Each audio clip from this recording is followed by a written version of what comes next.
Take our lead, let's help you make your mark.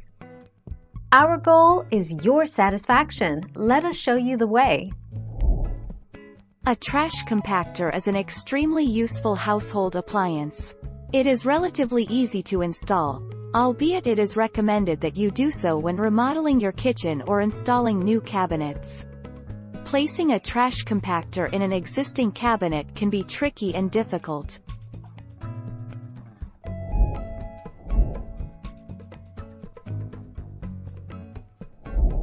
Make your mark, take our lead. First, you place trash or debris in the compactor bin with a liner bag. After the compactor closes, you merely push a button or turn knob and a metal ram crushes your trash into smaller pieces. As a result, your trash takes up less space.